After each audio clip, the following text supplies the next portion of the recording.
बांग्लादेश की प्रधानमंत्री शेख हसीना साहिबा आज फ्राइडे वाले दिन दिल्ली आ रही हैं और वो मोदी की ओथ टेकिंग सेरेमनी के अंदर शामिल होगी ना। सिचुएशन यहाँ पर बहुत टफ रही है। पॉलिटिकल सिचुएशन जो न्यू दिल्ली के अंदर है बहुत टफ है।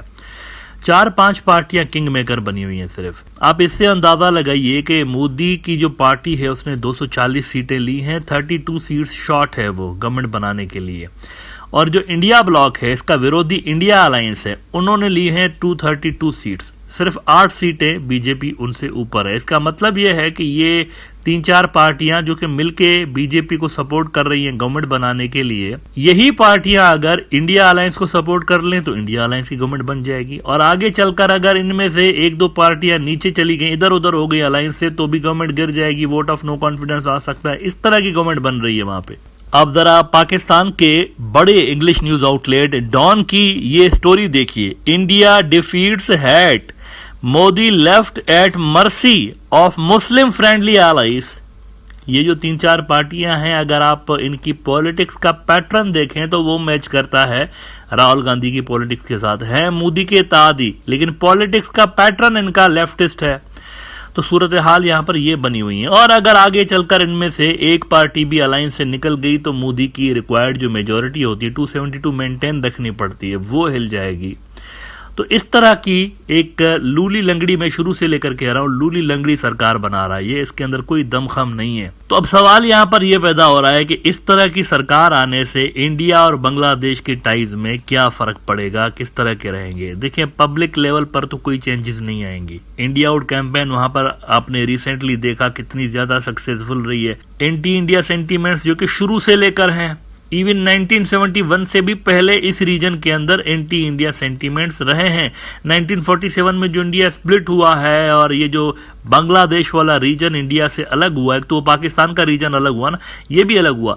तो ये जो अलग हुआ था वो एंटी इंडिया सेंटीमेंट्स की वजह से ही अलग हुआ था। तो यहाँ पर शुरू से ही आप कह सकते हैं इस रीजन की अवाम की जो नफ्सियात है उसके अंदर ये चीज पहले से ही मौजूद है, जो कि दब गई थी 1971 में कहीं।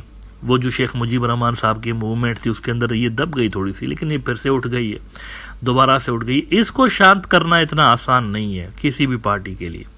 मोदी के पावर में रहने का मतलब यह है कि ये जो एंटी इंडिया सेंटीमेंट्स हैं मजीद बढ़ेंगे और शेख हसीना साहिबा ये जो वहां पर जा रही हैं न्यू दिल्ली के अंदर, इससे मजीद नेगेटिव इम्पैक्ट पड़ेगा पब्लिक लेवल पर। मैं मतलब पॉलिटिकल लेवल की बात नहीं कर रहा हूँ, पॉलिटिकल लेवल पर इनकी मजबूरी है। आइडियली अगर आप इनके पर्सपेक्टिव से देखें, अवामी लीग के पर्सपेक्टिव से, तो इनको बड़ी खुशी होती है अगर वहां पर लेफ्टिस्ट आते हैं, क्योंकि लेफ्टिस्टों को मैनेज करना इनके लिए आसानी। खुद भी लेफ्टिस्ट है ना, प्रो इंडिया तो ये वैसे भी रहते बाद में भी, लेकिन वहां अगर कोई हिंदुत्व की जमात नहीं होती तो इधर बांग्लादेश के अंदर प्रो इंडिया पॉलिसी सेल करना थोड़ा सा आसान हो जाता।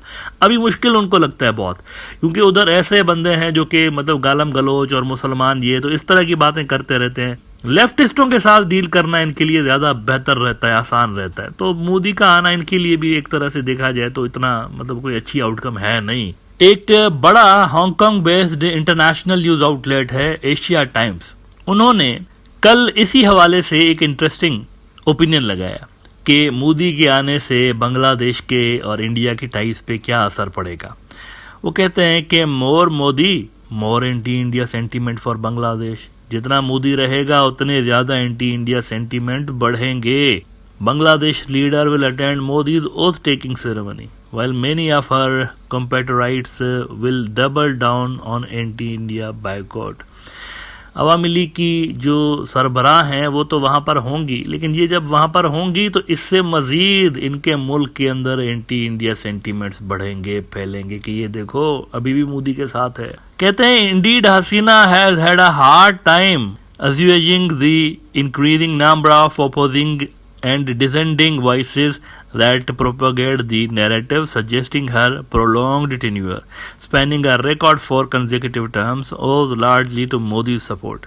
अच्छा, उनकी मजबूरी क्या है, अवामी लीग की मजबूरी क्या है कि वो मोदी के साथ चिमटे रहे। एक तो देखें पॉलिटिकल अपने लिए भी उनकी एक है ना कि सपोर्ट उनको चाहिए होती है इलेक्शंस के अंदर इंडिया से, लेकिन एक दूसरा बड़ा रीज़न भी है, और वो बड़ा रीज़न ये है कि इन्हीं के ज़रिए अमेरिका और वेस्ट को अवामी लीग वाले मैनेज करने की कोशिश कर रहे हैं। खुद के उनके टाइज तो देखें किस तरह के हैं, कोई अच्छे तो हैं नहीं अमेरिका के साथ और यूके वालों के साथ, और इलेक्शन के मुद्दे पे हमने देख लिया कोई ख़ास टाइज बेहतर नहीं है इनके, और ऊपर से सैंक्शंस पे सैंक्शंस लगाए जा रहे हैं उन लोगों के ऊपर जो कि अवामी लीग की सरबराह के बहुत क्लोज इत्तेहादी रहे हैं, क्लोज उनके कहते हैं ना राइट हैंड मैन रहे हैं, जैसे ये जो आर्मी का चीफ था रिसेंटली, और फिर वो बीजीबी के जो सरबराह थे उनके ऊपर भी। तो ये टाइज कुछ अच्छे नहीं है, वेस्ट वालों की और अवामी लीग वालों के टाइज जो है बहुत बिगड़े हुए हैं। ऐसे में इंडिया की ऑफिस यूज की जा रही है, इनकी जानिब से इंडिया को इस्तेमाल करते हुए असल में वेस्ट को मैनेज करने की कोशिश की जा रही है। ये भी एक रीजन है जिस वजह से उनकी मजबूरी है कि इंडिया के साथ अच्छे टाइज रखें।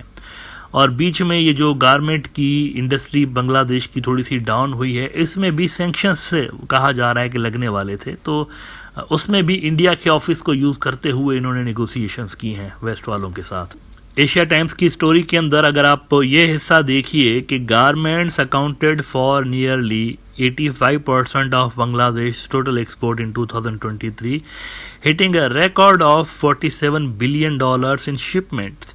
The US and EU combined took about 80% of Bangladesh apparel sales overseas last year. देख रहे हैं आप, इसीलिए मैं कहता रहता हूँ अमेरिका और EU वालों के साथ बांग्लादेश को बड़े अच्छे टाइज मेंटेन रखने चाहिए, ये उनके खुद के लिए ज़रूरी है। उनके साथ टाइज को ख़राब करना बांग्लादेश के नेशनल इंटरेस्ट में नहीं है। लेकिन वो कहते हैं कि however Indian policy makers reportedly disapproved of Washington's tough position on Bangladesh, fearing any sanctions on the garment industry would play into China's hands, destabilize the region and harm India's security. तो वो कहते हैं कि India असल में America को convince करने की कोशिश करता रहा है कि इनके ऊपर सैंक्शंस मत लगाएं। अगर इनके ऊपर सैंक्शंस लगाएंगे और इस तरह से ये अपना डॉलर लूज करेंगे तो इसके सिक्योरिटी के इम्प्लीकेशंस हमारे ऊपर आएंगे और बांग्लादेश स्विंग हो जाएगा पूरी तरह से चाइना की तरफ। तो हम क्या करेंगे फिर ऐसे में? यानी कि इंडिया का रोल कहीं ना कहीं पे वाशिंगटन और बांग्लादेश के दरमियान टाइज को अभी तक संभाल के रखने में कहीं ना कहीं इंडिया का रोल नजर आता है, और ये अवामी लीग की पॉलिसीज की वजह से हुआ है। असल में ये नेशनल सिक्योरिटी का मेरे ख्याल से मुद्दा है, क्योंकि इतना ज्यादा आपकी फॉरेन पॉलिसी में गड़बड़ पैदा हो गई है कि दूसरा मुल्क आपकी बिहाफ पे आलमी ताकतों के साथ बैठ के डील कर रहा है। ये चीज होनी ही नहीं चाहिए। मतलब बायलैटरल जो बांग्लादेश की टाइज हैं EU और अमेरिका के साथ, उन्होंने खुद ही डील करने चाहिए थे उनको। तीसरे मुल्क की इन्वॉल्वमेंट का आना ये कोई अच्छी बात नहीं है, ये नेशनल सिक्योरिटी का मुद्दा बन जाता है। फिर इसी फैक्टर को यूज करते हुए इंडिया फिर अपनी फेवर की चीजें भी बांग्लादेश से करवा सकता है। So this should have been avoided मेरे ख्याल से, और अवामी लीग को मोदी के थर्ड टर्म में कोशिश करनी चाहिए अपने टाइज वाशिंगटन और EU से बेहतर बनाने के लिए, क्योंकि मोदी कमजोर हुकूमत के साथ सामने आ रहा है। वेस्ट वाले इतना ज्यादा रिलाय नहीं करेंगे अब इसके ऊपर जितना पहले करते थे। पहले ये स्ट्रॉन्ग लीडर थे, अब वहां पर वो जो अपोजिशन पार्टियां हैं उनकी भी से है, उनकी भी पावर है। 99 से ये जो 91 थी मेरे ख्याल से लास्ट टाइम जो 2019 में इलेक्शन हुए, इंडिया ब्लॉक ने 91 सीटें ली थी, अब इन्होंने 232 ले ली हैं। आप जरा अंदाजा लगाइए कितनी ज्यादा सीटें इनकी बढ़ी हैं। तो ये एक बड़े प्लेयर के तौर पर उभरे हैं। अमेरिकन इनको इग्नोर नहीं कर सकते, EU इनको इग्नोर नहीं कर सकता। मोदी कमजोर पिच पे खेल रहा है। मोदी पे रिलाय मत करिए कि ये आपके टाइज वेस्ट के साथ सेट करके रख सकता है, ऐसा नहीं है। आपको खुद करना पड़ेगा ये, और आपको खुद उनके साथ डील करनी पड़ेगी बायलैटरल लेवल पर विदाउट इंडियन इन्वॉल्वमेंट, क्योंकि इंडिया में जिन पे आप रिलाय कर रहे हैं मोदी साहब, वो वीक पिच पे खेल रहे हैं इस वक्त।